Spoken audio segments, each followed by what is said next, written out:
When Sean Marks took over the 14-40 Brooklyn Nets in 2016, a team that didn't own their own first-round pick for another 2 years, it looked like it was going to take years to make the playoffs once again. When Marks took over as the GM for the Nets, their starting lineup was Donald Sloan, Wayne Ellington, 34-year-old Joe Johnson, Thaddeus Young, and Brook Lopez.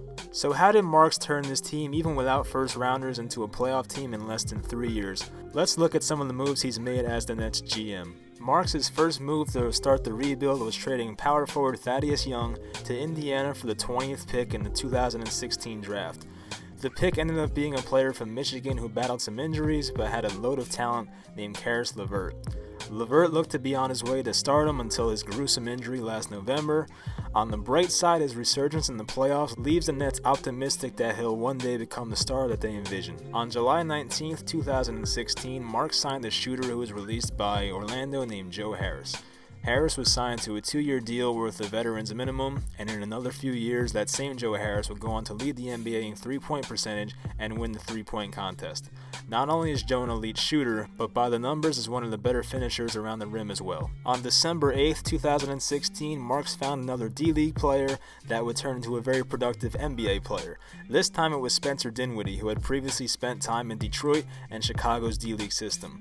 Dinwiddie is a player that improved every year since joining the Nets. He jumped from 7.3 points per game in 2016 to 16.8 points per game in 2018, primarily as their backup. Like Harris, Dinwiddie also made a name for himself at All-Star Weekend, winning the skills competition in 2018. At the 2017 trade deadline, Marks traded the expiring contract of Bojan Bogdanovic and failed prospect Chris McCullough for the Wizards' first-round pick, Marcus Thornton and Andrew Nicholson. That first-round pick ended up being number 22 overall, and the Nets selected center Jarrett Allen. As a 20-year-old in 2018, Allen averaged over 10 points and 8 rebounds per game, along with 1.5 blocks. The jury is still out on Allen, but sometimes it takes a big man 3 to 4 years to become effective, especially if they don't have a body that's ready for the NBA. In the 2017 offseason, the Nets traded their all-time leading scorer in Brook Lopez to LA for 2015 second overall pick D'Angelo Russell. As we all know, Magic Johnson didn't consider Russell a quote-unquote leader and shipped him to Brooklyn. The Lakers also received the 27th overall pick from the Nets, which turned into Kyle Kuzma, but the Nets got Russell, who was a front-runner for Most Improved Player in 2019. Russell set career highs in points per game, assists, field goal percentage, and three-point percentage. Lopez was a great net, but at the time his game seemed outdated and was almost on the wrong side of 30. For the Nets, it was almost a no-brainer to take a chance on the 21-year-old who was very talented and had a bad rap during his time in LA. First, we saw Marks use cap space as a weapon by taking back Mozgov's pitiful contract and D'Angelo Russell deal.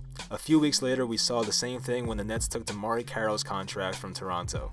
Carroll had 2 years and about $30 million left on his original 4-year deal that was given by the Raptors.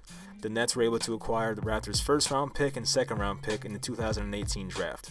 With those selections, Marks took Zana Musa and Rodion Kurucs. Kurucs was the second rounder of the two, but was a nice surprise for the Nets, starting 46 games for them during his rookie season. The worst trade by Sean Marks during his Nets tenure was definitely acquiring Allen Crabbe. The Nets got Crabbe for virtually nothing, but still had 3 years left on his contract that paid him around $18 million annually. Crabbe had some good moments for Brooklyn, but Marks overestimated his ceiling as a player.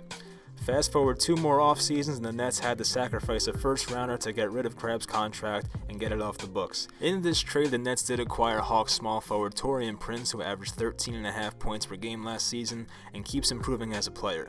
Obviously, this trade depends on not only how Prince turns out, but who the Nets sign this offseason with their freed-up cap space. A year later, in the 2018 offseason, Marks got rid of one of his own terrible contracts by trading away Timofey Mozgov and the rights to Hamidou Diallo for Dwight Howard. The Nets were able to buy out Howard's contract and save $16.7 million that Mozgov was slated to make next season. Another asset was gained when Marks traded Isaiah Whitehead to Denver for the Nuggets' first-round pick in 2019, along with Kenneth Faried and Darrell Arthur. Faried was later released and Arthur was traded, so the Nets gained a first-round pick, which is now owned by Atlanta, from the Allen Crabbe trade. Speaking of Darrell Arthur, the Nets were able to trade him to Phoenix for Jared Dudley and a 2021 second-round pick. Dudley was an afterthought, but ended up being a very productive leader for this Nets young team that took a huge leap in the next season. Marks also made some nice signings during 2018's free agency, including Shabazz Napier, Ed Davis, and re-signing Joe Harris. When Marks took over the Nets in 2015/2016, the Nets won 41 combined games during the next 2 seasons. After Marks was able to make some of his own moves and sign some of the players he liked, he got the 2018/2019 Brooklyn Nets into the playoffs with a 42-40 record. Although they had a first-round exit, there is much optimism around the Nets organization. Now Marks has room for 2 max contracts in an offseason that's filled with endless possibilities. Some people say the Nets are frontrunners for Kyrie Irving and Kevin Durant, but no one is exactly sure what's going to happen. But it's safe to say the Nets will improve even more next season. That is it for this video, but if you have recommendations for future videos like this, please let me know in the comments. I hope you guys enjoyed this, and thank you for watching.